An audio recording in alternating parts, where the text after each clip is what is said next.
പദ്ധതിയാണ്. ഒരുപക്ഷെ ഈ ജയിൽ ചപ്പാത്തി, ജയിൽ ചിക്കൻ, ബിരിയാണി ഇതിനൊക്കെ പിന്നിൽ എന്തെങ്കിലും മതപരമായ അല്ലെങ്കിൽ ആത്മീയപരമായ വിശ്വാസപ്രദമായ എന്തെങ്കിലും ഉണ്ടോ? ഈ ആശയം എനിക്ക് തന്നത് പരിശുദ്ധ പ്രവാചകനായ മുഹമ്മദ് നബിയുടെ ജീവിതത്തിൽ നിന്നാണ്. അപ്പോൾ ഇസ്ലാമിന്റെ ഈ മഹത്വത്തിന്റെ കാര്യങ്ങൾ ഞാൻ പലപ്പോഴും പ്രസംഗിക്കാറുള്ളതാണ്. അതിലെനിക്ക് ഏറ്റവും ഇഷ്ടപ്പെട്ട ഒരു ആശയമാണ് ഈ പരിശുദ്ധ പ്രവാചകൻ തടവുകാരോട് ചെയ്ത ഒരാശയം. ബദർ യുദ്ധം കഴിഞ്ഞ് കുറെ തടവുകാരെ പിടിച്ചോണ്ട് വന്നു. ഇവർക്ക് മുഴുവൻ ആഹാരവും എല്ലാം കൊടുത്ത് അവനിങ്ങനെ ഇട്ടിരിക്കുകയാണ്. അപ്പോൾ ഇവന് സ്വാതന്ത്ര്യം വേണമെങ്കിൽ 10 വരാഹൻ കൊടുക്കണം, 10 സ്വർണ്ണ നാണയം കൊടുക്കണമെങ്കിലേ മോചനം കിട്ടുള്ളൂ. പ്രവാചകൻ മനസ്സിലാക്കി അദ്ദേഹത്തിന്റെ സൈന്യത്തിലെ ആളുകൾക്ക് വിദ്യാഭ്യാസം, സാക്ഷരത എന്ന് പറഞ്ഞാൽ ഓൾമോസ്റ്റ് ഇല്ലായിരുന്നു. അപ്പോൾ ഈ പിടിച്ചെടുത്ത ആളുകൾ ഒരുപാട് പേർക്ക് എഴുതാനും വായിക്കാനും അറിയാവുന്നവരാണ്. അവരെ കൊണ്ട് പ്രവാചകൻ പറഞ്ഞു, നിങ്ങൾ 10 പേരെ എഴുതാനും വായിക്കാനും പഠിപ്പിച്ചാൽ നിങ്ങൾക്ക് മോചനം തരുന്നതാണ്. അങ്ങനെ ഈ പട്ടാളത്തിലുള്ള ആളുകളെ ഇവർ എഴുതാനും പഠിപ്പിക്കാൻ തുടങ്ങി. അങ്ങനെ 10 പേരെ പഠിപ്പിച്ചു കഴിഞ്ഞപ്പോൾ ഇവർക്ക് മോചനം കൊടുത്തു. മോചനം കൊടുത്തു കഴിഞ്ഞ് പ്രവാചകൻ അവരോട് പറഞ്ഞു, ഇനി നിങ്ങൾ സ്വതന്ത്രരാണ്, പക്ഷെ നിങ്ങൾ ഈ ഞങ്ങളുടെ ട്രൈബിലുള്ള ആളുകൾക്ക് വിദ്യാഭ്യാസം കൊടുക്കുന്ന അധ്യാപകരായി നിങ്ങളെ അപ്പോയിന്റ് ചെയ്തിരിക്കുന്നു എന്ന് പറഞ്ഞു. അങ്ങനെ 2% താഴെ സാക്ഷരതയുള്ള അറബി ദേശത്ത് സാക്ഷരത ഉള്ള ഒരു സംസ്കാരമൊക്കെ വരെ മാറ്റാൻ വേണ്ടി ഈ തടവുകാരെ ഉപയോഗിച്ചു എന്ന് പരിശുദ്ധ പ്രവാചകനായ മുഹമ്മദ് നബിയുടെ ജീവിതത്തിൽ ഞാൻ വായിച്ചാണ്. അപ്പോൾ അതാണ് ഈ ജയിൽ നടപ്പാക്കിയ ആശയം. അതായത് ജയിലിനകത്തുള്ള ഒരുപാട് പേർക്ക് സ്കില്ലുണ്ട്. ആ സ്കില്ല് ഉപയോഗിച്ചിട്ട് പ്രൊഡക്ഷൻ നടത്തുക. കാരണം ഇവരെ ചുമ്മാ ഇട്ട് ശമ്പളം കൊടുത്തുകൊണ്ടിരിക്കുകയാണ്. കാരണം തിരുവനന്തപുരം ജയിലിൽ 1200 പേരുണ്ട്. 1200 പേർക്ക് ജോലി കൊടുക്കണം. ജോലി കൊടുക്കാൻ അവിടെ ഒന്നുമില്ല. 170 ഏക്കർ സ്ഥലം ഉണ്ടായിരുന്നു. അതിനകത്ത് 104 ഏക്കറോളം സർക്കാർ പല ഉത്തരവുകളായിട്ട് കൊടുത്തു. ബാക്കി 50 ഏക്കറേ ഉള്ളൂ. 50 ഏക്കർ ജോലി ചെയ്യിച്ചാൽ കഷ്ടിച്ച് 100 പേർക്ക് ജോലി കൊടുക്കാൻ പറ്റുള്ളൂ. അപ്പോൾ ബാക്കിയുള്ളവർക്ക് വെറുതെ ശമ്പളം എഴുതുകയാണ്, ഒരു ജോലിയും ചെയ്യാതെ ശമ്പളം എഴുതുകയാണ്.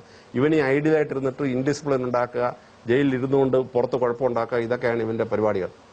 അപ്പോൾ എന്ത് ചെയ്തു? ഇവർക്ക് എംപ്ലോയ്മെന്റ് കൊടുക്കണമെങ്കിൽ ഇങ്ങനെ എന്തെങ്കിലും ജയിലിനകത്ത് ജോലി എന്തെങ്കിലും ഉണ്ടാക്കിയാലേ പറ്റുള്ളൂ. അതുകൊണ്ടാണ് ജയിലിനകത്തുള്ളവർക്ക് ജോലി കൊടുത്തത്. അപ്പോൾ ജോലി കൊടുക്കുമ്പോൾ പണ്ട് അവർക്ക് 32 രൂപ ഉള്ളായിരുന്നു, ഇപ്പോൾ 117 രൂപ കിട്ടാൻ തുടങ്ങി. അപ്പോൾ അവർക്ക് 3000 രൂപ വീട്ടിലയക്കാൻ തുടങ്ങി, കുടുംബം പട്ടിണിയില്ലാതെ രക്ഷപ്പെടാൻ തുടങ്ങി. എന്നിട്ട് ഇവർ ഈ ജോലി പൂർത്തിയാക്കുമ്പോൾ അവന് സെൽഫ് എംപ്ലോയിഡ് ആകാൻ കഴിഞ്ഞിരിക്കണം ജയിലിൽ നിന്ന് പുറത്തിറങ്ങുമ്പോൾ. അപ്പോൾ അവരെ മാസണറി, കാർപ്പൻറ്ററി, പിന്നെ ഈ പ്ലംബിങ്, ഇലക്ട്രീഷ്യൻ, ഇങ്ങനെ 37 ട്രേഡ് പഠിപ്പിക്കുകയാണ്.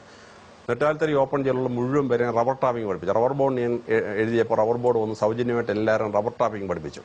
അപ്പോൾ റബ്ബർ ടാപ്പിംഗ് പഠിപ്പിച്ച ആളുകൾക്ക് ഭയങ്കര ഷോർട്ടേജാണ്. അപ്പോൾ അവർ പുറത്തിറങ്ങിയാൽ ഉടനെ അവർക്ക് 1000 ചില്ലാനം രൂപ പ്രതി ദിവസം വരുമാനം കിട്ടുന്ന ജോലിയായി.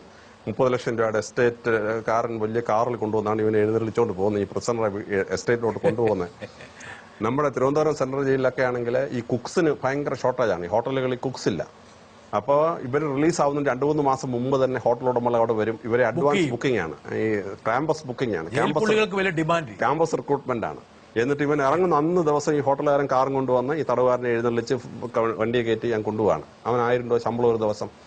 അപ്പൊ അങ്ങനെ ജയിലിൽ നിന്ന് ഇറങ്ങുന്ന ആളുകൾക്ക് ഒരു 99% ആളുകൾക്ക് എംപ്ലോയ്മെന്റ് കിട്ടി. അപ്പൊ ഈ പക്ഷേ താങ്കൾ നടത്തിക്കൊണ്ടിരുന്നത് ഒരു തൊഴിലധിഷ്ഠിത വിദ്യാഭ്യാസ സ്ഥാപനമായിരുന്നു. അതെ, ഒരു IIM നിന്നും IIT നിന്നൊക്കെ ആൾക്കാർ ഇറങ്ങുന്ന പോലെയായിരുന്നു. അതെ, അത്രത്തോളം പ്ലേസ്മെന്റ് സാധ്യതയുള്ള ഒരു സ്ഥാപനമായിട്ട് ജയിൽ മാറി. അപ്പൊ ജയിലിനകത്തുള്ളവർക്ക് അസൂയായി. അവന് 15000 രൂപ ശമ്പളം കിട്ടുള്ളൂ, ഈ ജയിലിൽ നിറങ്ങുന്ന 30,000 രൂപ ശമ്പളം കിട്ടുന്നു ജയിലിൽ നിന്ന് ഇറങ്ങി കഴിയുമ്പോൾ.